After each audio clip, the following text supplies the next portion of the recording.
maybe it's time for DePaul to not be in the Big East. Ooh, I was hoping you weren't going there. Well, I was hoping you weren't going there. but Greetings and salutations and welcome to the Odd Coaches Podcast. I am your host, Dr. Keith Adams, and with me today on this Throwdown Thursday edition, our favorite administrator, Robert Abney. Robert, how are you, sir? As always, sir, I'm living the dream. I'm ready to talk about college basketball. Let's do it. All right. And Captain for Life, Will Cotton. Will, what's going on, sir? Living the dream like Robert. Same dream.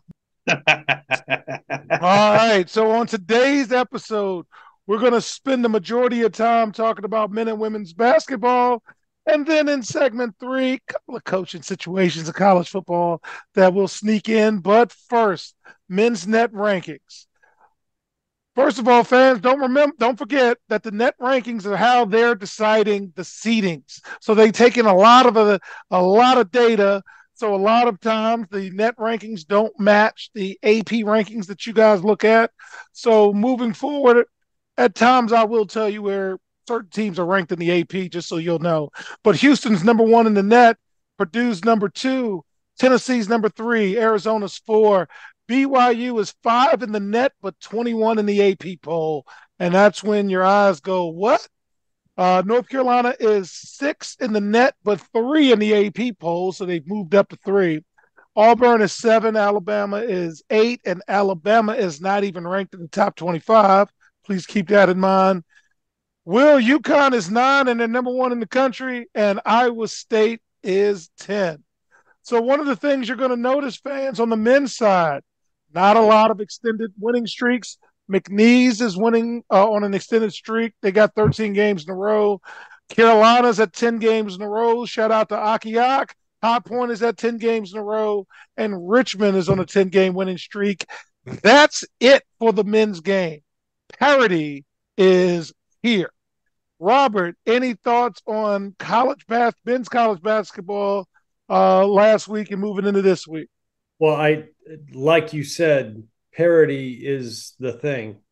I mean, people are beating each other. Baylor, I think Baylor was in the top 10 in the net last week. They've lost 3. As of this taping, they've lost 3 games in a row, all by 1 possession.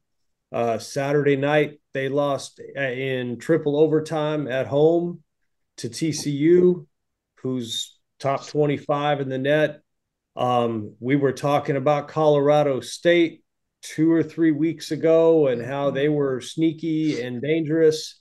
And Colorado State went to Wyoming and got beat. We talked about Utah State. Utah State went to New Mexico and got beat. I mean, this is the time of year. People are beating each other up. That's just where we are. Yes, indeed. Will, any thoughts about men's college basketball this week? UNC is sneakily getting good at the right time. They won 10 in a row. They creeped up. I think they were like 9 or 10 last week, and now they're about 6. So, yeah, they're getting good at the right time, and they're moving very quietly. There's not a lot of fanfare about it. And I think there's going to be a very, very dangerous team. And it's crazy that they're going to be underdogs for the most part, when they get but because the ACC is not helping them. They're not helping exactly. them. Exactly. So I would keep an eye on them. Duke? Don't they play Duke here pretty quick? They do play Duke pretty quickly, and I got Carolina beating them. Yep. Same. All right. So the story of the week for me, it's a new era in coaching. DePaul fired Tony Stubblefield in the middle of his 3rd season at the helm. DePaul was 3-15 on the season. They're not doing very well. And the quote was, after evaluating the current state of the men's basketball program, a decision was made to make a change. Okay. Stubblefield had been an assistant at Oregon the previous 11 seasons. He was hired in 2021 to replace Dave Lato. And after showing promise in his first year, 15 and 16, DePaul has struggled to be competitive in the Big East. They finished 10 and 23 last year, losing their final 12 regular season games. Um, they won 3 games this year. They beat Louisville, Chicago State, and South Dakota. Robert, I'm going to start with you. It's hard to coach, and it's really hard to coach at DePaul in the Big East at this time.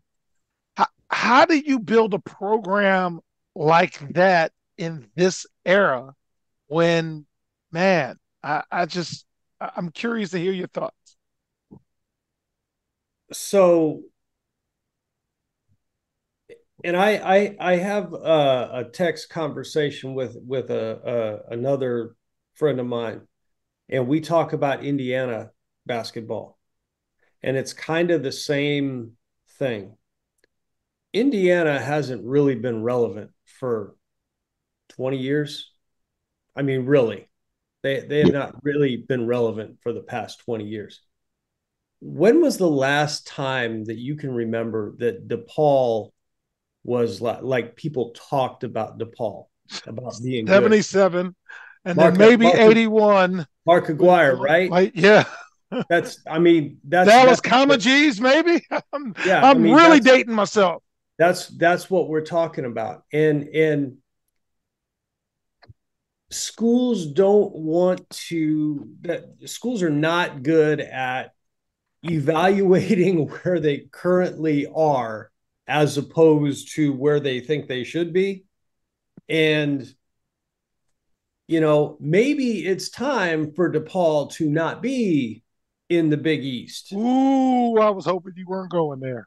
Well, I was hoping you weren't going there. Well, I'm just some guy on a podcast. I mean, but maybe it's time that Chicago State downgraded from D1 to D3. You're DePaul, man. You can't do that. Well, but I understand.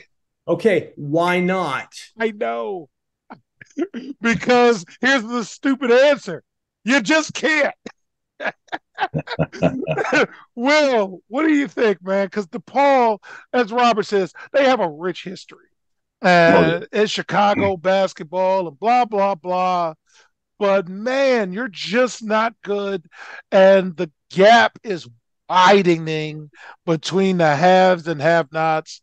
And you are a bottom feeder in the Big East. And that's a basketball conference. Wow. Mm-hmm. What do you think, sir?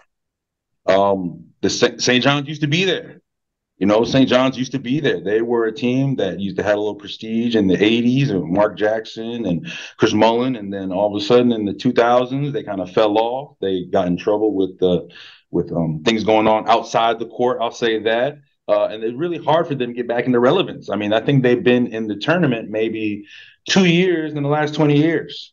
So it's but they're doing the same thing. They hired Pitino. They changed the things. They paid money. Look at other teams. Shaheen Holloway in Seton Hall. They paid him. They got a new Shaka Smart and Marquette. The other guy, Ed Cooley in Georgetown. So these guys are going out, and I think DePaul just say, hey, look, go out, find your best candidate, pay him, and let him run the show. Because all the other teams seem to be thriving on it. St. John's is playing amazing. I mean, they're killing in the Big East right now. Georgetown's working on some things, but they love playing for that guy. So like Robert said, that could be a conversation we have if DePaul maybe is no longer part of that conversation in the Big East. It just depends on what they want to do. Do you still want to be relevant? Man? Do you still want relevance? If you want a relevance, then you got to fix your program. If you're cool with just mediocrity, go play somewhere else and get some easy wins, maybe in the A10 or somewhere else. But Robert. DePaul and Chicago State should not be that bad. There are basketball players in Chicago. If you just got people in Chicago, you'll be good. What are they doing? Right?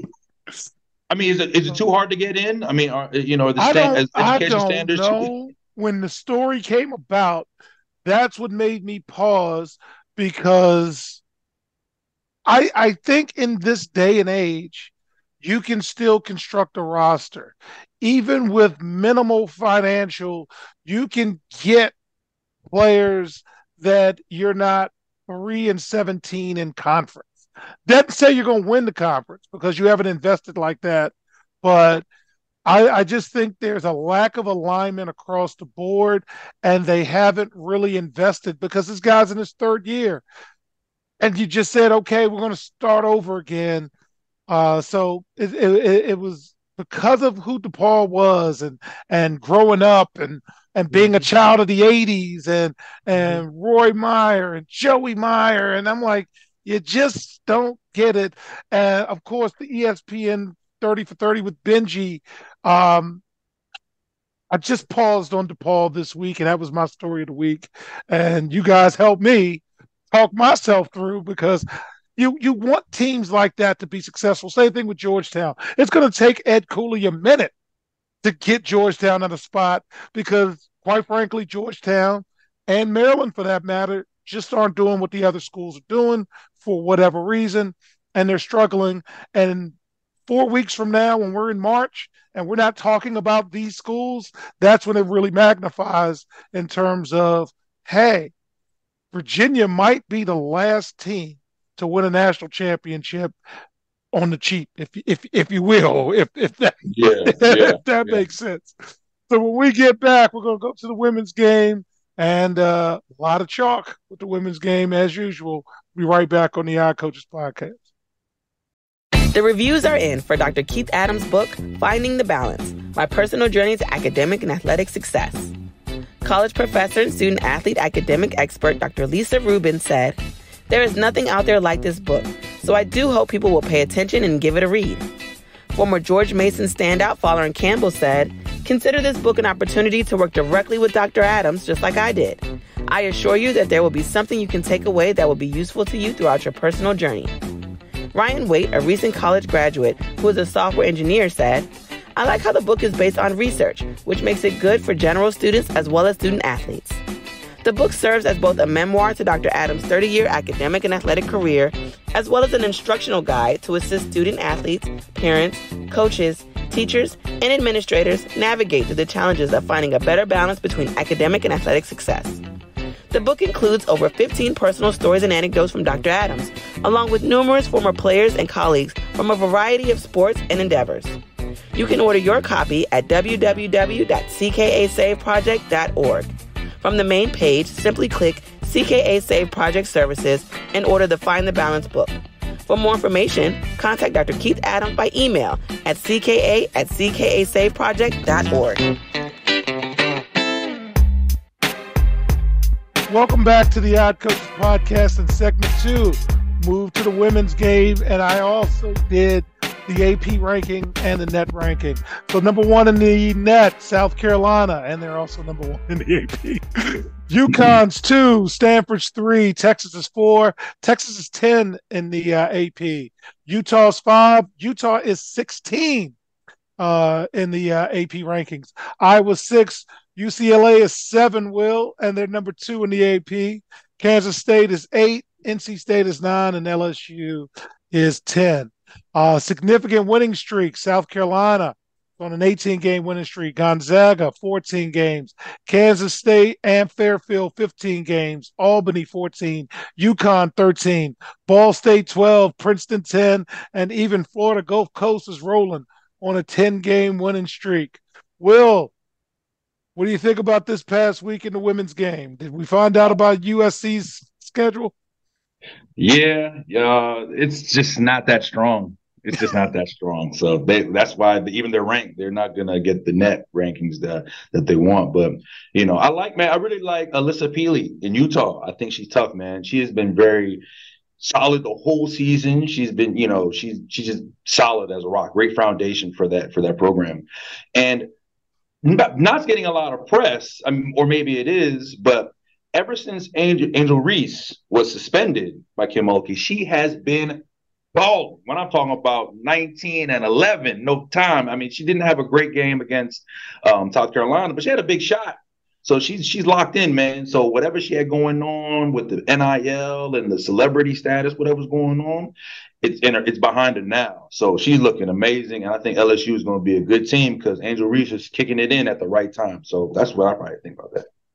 All right, Robert, any thoughts about this past week in the women's game? Well, I mean that was a big win for South Carolina over LSU. And they beat the NBA in the ratings, ESPN and people. They beat them clean. They did, yeah. Utah beat UCLA this past week. That Alyssa Peely's no joke, man. She's a double waiting to happen. Just 20 and 12, 20 and 12, 25 and 14, just rolling. And Caitlin Clark from Iowa. Last week they got beat by Ohio State, and she got trucked by somebody who was storming the court. You know, I mean that. Some people call it a flop, sir. What did you say? What did you see? You know what? But you can't be having these people storming the court, though. You can't do that. You can talk yourself into anything watching film in slow motion. And number two, what are they doing on the court? Yes. Why are we on the court in the first place? That's really it. What are we doing on the court? Get off the court. Remember, Coach. Remember, they stormed the court and we beat Magruder. Yes. And somebody punched me in the face, Robert. Somebody just I'm like, God, I couldn't even find the guy. Somebody punched me. When I was an athletic director, I had a situation where, we had a game against somebody and people stormed the court after the game, and I had to deal with 3 of our kids who started beating on one of the opposing players. I mean, nothing good comes of that. Nothing. And as a former athletic director, whose teams weren't very good enough to have a court storming, no, we want to always have security stand by. We want to do all of the things necessary because it's dangerous. But story of the week, and I'm going to stay with Robert, staying healthy. The TCU women's basketball team has added an additional 3 walk-ons for the remainder of the season. The Horned Frogs, who started the season 14-0, briefly ranked in the top 25 in the nation, had to forfeit a pair of games. The program held walk-on tryouts last week, and they brought on 4 walk-ons. In total, TCU is still without Sedona Prince. Robert, what are we doing at TCU, man? What are we doing? So, I mean, they found themselves a post player who's a volleyball player who also she played 4 years of high school basketball. So, you can't, and very well as a former coach, you can teach kids lots of things, but you cannot teach them how to be big when you walk in. You cannot teach them that. Right. So she's a walk-on, and very next game she walked out on the floor. Yes. So can you foul? Yeah, exactly. Stand there with your hands in the air. That's all you got to do. Right now, outlet. And they won. I can't remember who they played. They won it. I think it was Cincinnati. They wound up winning that game. So, I mean, I guess all's well that ends well, at least for the moment. I still wonder how they really got themselves in that situation. I still wonder about that. Will, any thoughts about walk-on fever at TCU? When is Disney going to jump on this and make a movie about this thing, man? Because it's unfathomable. I can't even understand it. I read it and it's just it's hilarious. It has movies written all over it, but they found a way. I mean, but that speaks to their program. Let me go back and serious. You brought in 3 people who've never been in the program. Walk in. One of them is an impact player, and you go out and you win. I mean, that testament to their program, man. Outside of injuries, they know what they're doing. And I saw as part of that, he put in a new offense like that week for that game. He said, I have never run a 5-out motion before, ever, as a head coach. And we're running 5-out motion now. So, I mean, again, good on him, but I'm still curious. Well, I'm looking at their record, and believe it or not, They just might sneak into the tournament because of 2 losses with the forfeits. They beat UCF. They lost to Texas Tech recently, 71-65. That's not a bad loss. So we'll see what happens because they've got a slew of games coming up. So hey, keep hanging around and see if they make the tournament. But when we get back in segment 3, there's a new leader in Michigan. Got to have that conversation. We'll be right back on the Odd Coaches podcast. Why should student athletes use the CKA SAVE Project academic and athletic consulting services? Over the past 15 to 20 years, colleges, universities, professional sports teams, business organizations, and others have increased their use of consulting services to improve their decision-making processes and results.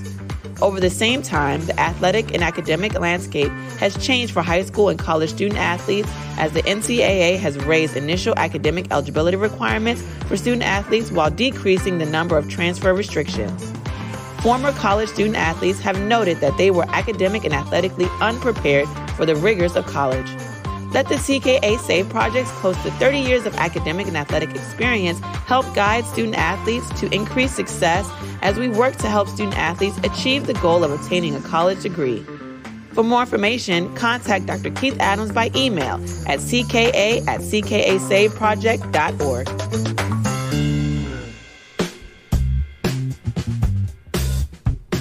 Welcome back to the Odd Coaches podcast. In segment 3, there's a new Michigan man. Michigan, yes, is giving the keys to Sharon Moore, and we hope he can keep hold of this because I don't think he's going to have a long leash. He is 37 years old. He is undefeated, and here's the contract, Robert, because I'm coming to you first.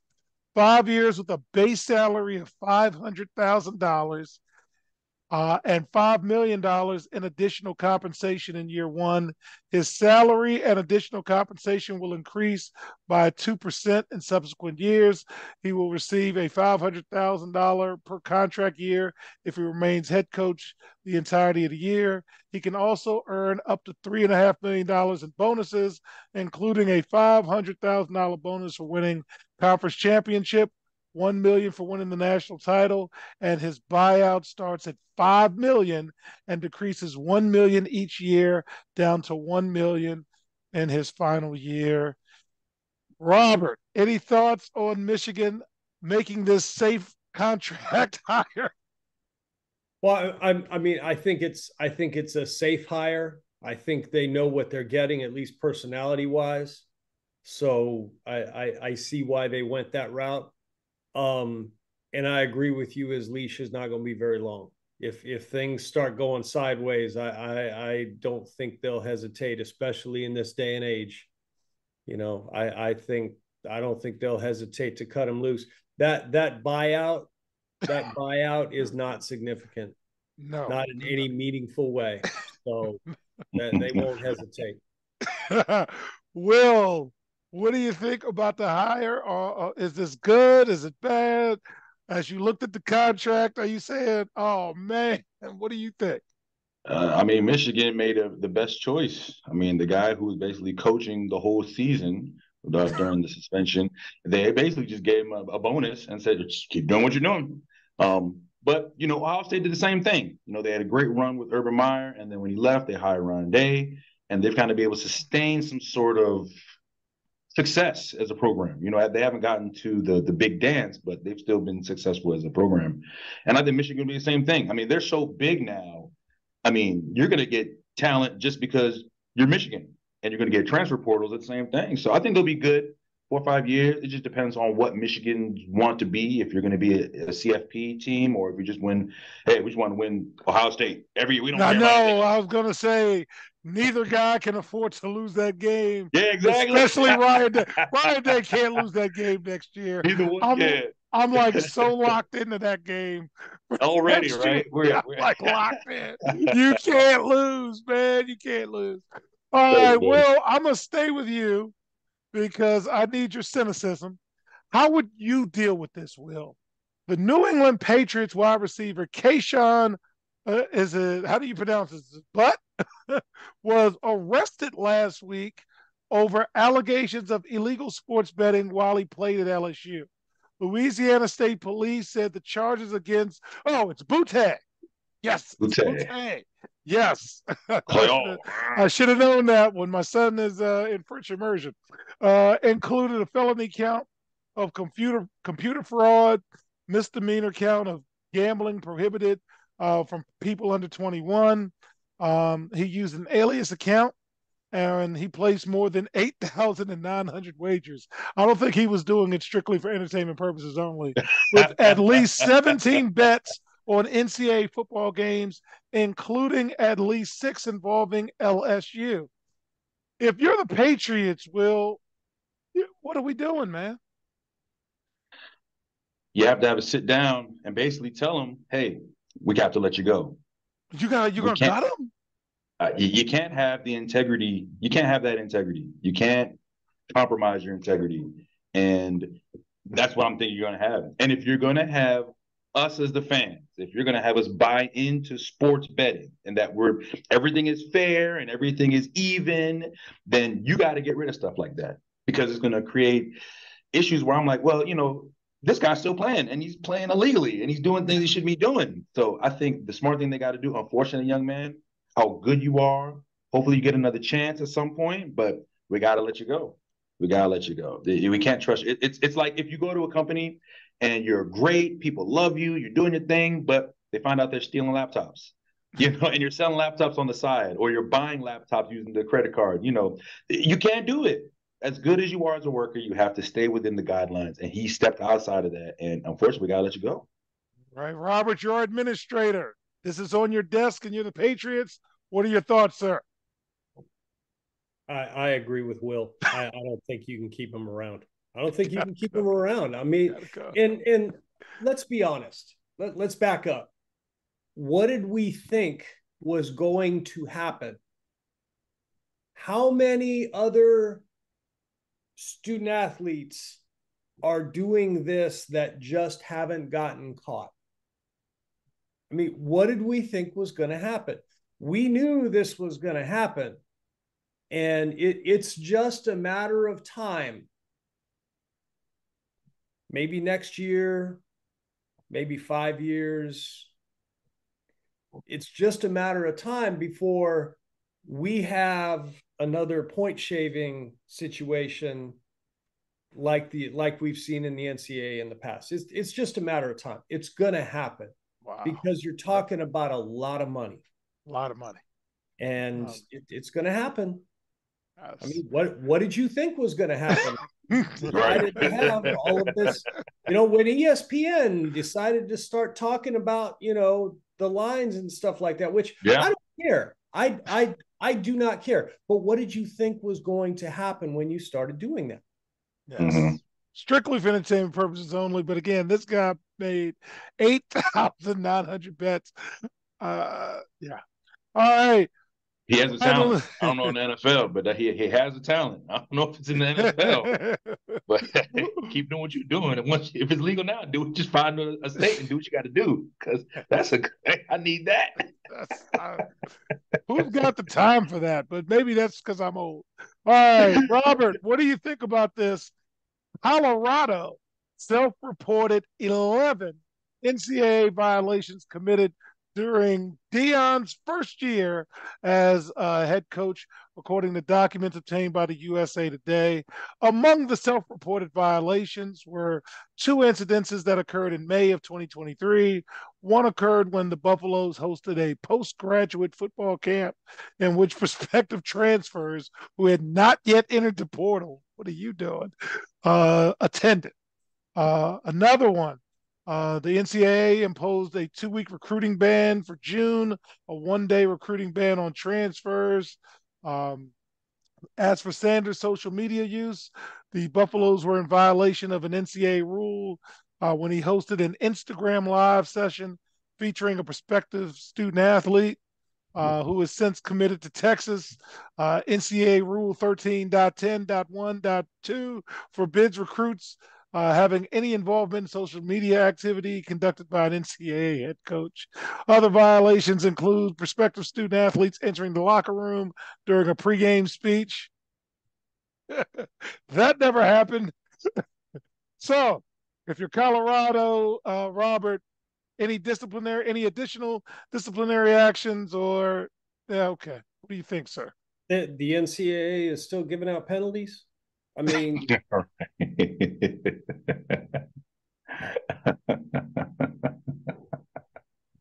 I at this point, no. I mean, you maybe have a conversation with him and say, "Hey, Deion, don't do that. Don't do that." Okay. But how much longer are we going to worry about penalties from the NCAA? I mean, I don't know. Let's see. But yeah, don't do that, Deion. That's as deep as you're going. All right, Will, you're my corporate guy. This came across your desk. What are you doing? First of all, we self-reported. So it seemed like they're trying to get the jump on possibly maybe even a worse penalty that could have came through. And then they came through and they were like, oh, yeah, you can't coach in June 15th, 28th. There, yeah, that's it. So I don't think nobody cares. I think they're crossing their T's and dotting their I's because they really want to make a next step that they're trying to do. So they're like, look, we got all these players in. Look, let's make it look legit. Let's tell on ourselves right now, be leniency, but we don't have to, have no issues like that. But I mean, these things are weak. Come on. I mean, you're talking to kids on Instagram Live. You're not allowed to have come on. Like Robert said, what are we doing here? Are you just giving me a ticket because I'm jaywalking because you need tickets to or what are you doing here? It's a non-story, but it's a big story because obviously Deion Sanders is a big name. So if this was the coach of Colorado State, nobody would have cared. You wouldn't even know that happened.